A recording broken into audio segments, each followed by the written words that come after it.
Ceux qui suivent nos émissions quotidiennes ont certainement été marqués par le débat autour d'Ismaël et d'Israël. Vous reconnaissez que c'est un lièvre intéressant à soulever. Est-ce que le vrai fils d'Abraham n'est pas finalement Ismaël? Celui qui est né en premier, son fils unique en quelque sorte, comme on l'est dit dans le Pentateuque à un moment donné, lors de la ligature. Et est-ce qu'Isaac ne serait pas une sorte d'imposteur quelque part? Celui qui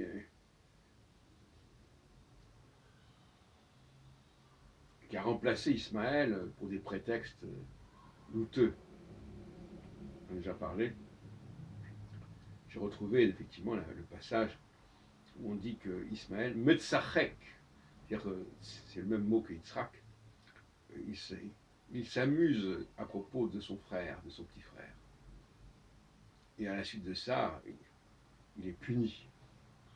Il est banni, comme Adam avait été. Et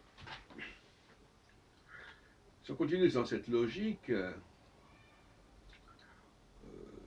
les Hébreux seraient avant tout des Bnei Ismaël, ou Ishmaël, et non pas des Bnei Israël. Des Ismaélites, et non pas des Israélites. Alors que je sais que le mot Ismaélite a été repris par telle et telle secte musulmane, mais ce n'est pas notre problème. Le schéma Israël, l'idée du schéma, c'est la même racine, Shema. Écoute, c'est la même racine que Ismaël. Ça veut dire que celui qui a écouté Dieu, ou celui que Dieu a écouté. En tout cas, c'est un passé, comme tous ces prénoms bibliques qu'on croit être des futurs, alors que ce sont des passés. Parce qu'ils ont mal compris les règles de grammaire de l'hébreu concernant les noms propres. Donc nous serions des Bnei Ismaël, et non pas des Bnei Yaakov.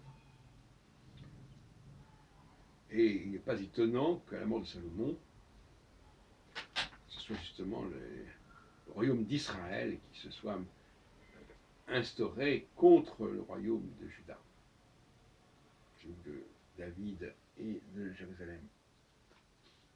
Et les Juifs sont descendants en principe du royaume de Juda, et donc ils ne sont pas du côté d'Israël, ils sont du côté d'Ismaël.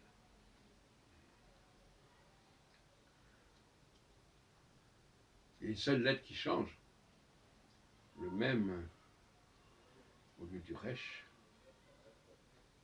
Il faut bien reconnaître que le nom d'Israël est un peu bizarre aussi. Il a lutté contre l'ange, faute de nom pour un peuple. Ismaël, c'est quand même plus noble, celui qui a écouté, celui qui écoute. D'où la formule Shema, Shema, écoute.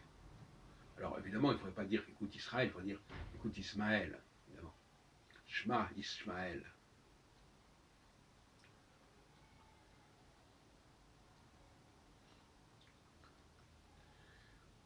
Et de ce fait même, les tribus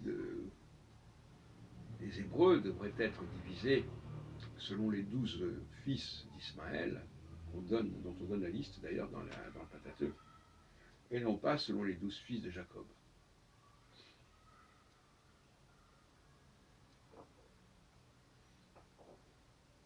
Bon. De toute façon, cette notion de 12 fils, elle est très discutable. De toute façon, elle renvoie à l'astrologie, elle renvoie aux 12 mois de l'année, enfin, peu importe. Je renvoie d'ailleurs mon bouquin, en 85, il y a 34 ans, Le monde juif et l'astrologie. Histoire d'un vieux couple. Et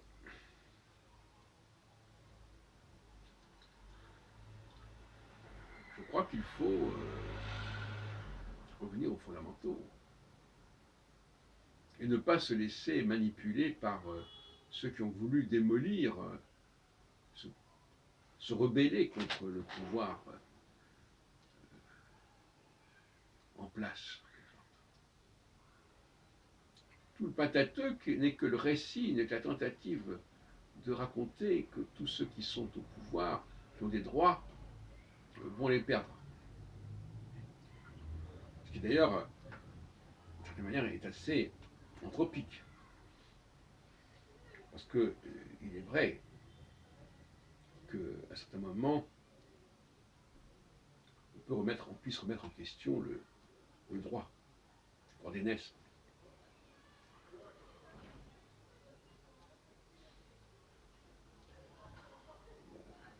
L'histoire est en fait de cette cyclicité entre l'entropie et la négantropie, entre l'entropie qui est une remise en question du droit et la négantropie qui est un retour du droit en force. Ce qui explique beaucoup de choses dans tous les domaines. Le mariage, le divorce, l'union libre. Quand on est en période d'entropie, on ne se marie pas, on vit en concubinage. Mais il vient une période qui est déterminée aussi par différents cycles de négantropie, et là, l'idée du mariage s'impose, plus ou moins. Et c'est vrai dans tous les domaines. Il y a des pays qui n'ont pas eu besoin de se donner une constitution, et d'autres qui l'ont fait. Par exemple, Israël n'a pas de constitution à proprement parler, la France n'a jamais cessé d'en avoir, de vouloir en avoir. Et la constitution, sans parler de celle de 2005 qui a été rejetée au niveau européen, la constitution est quelque chose qui relève évidemment de la négantropie, c'est-à-dire du refus de laisser les choses comme ça dans le vague, en puissance, la volonté de les figer et de les préciser définitivement. Et ça, c'est la négantropie. Donc, effectivement, pour revenir à la question biblique, et même à la question astrologique, on est tiraillé entre l'entropie et la négantropie. Entre la volonté de préserver le plan initial et celle de le dépasser ou de le déborder ou de le dénoncer.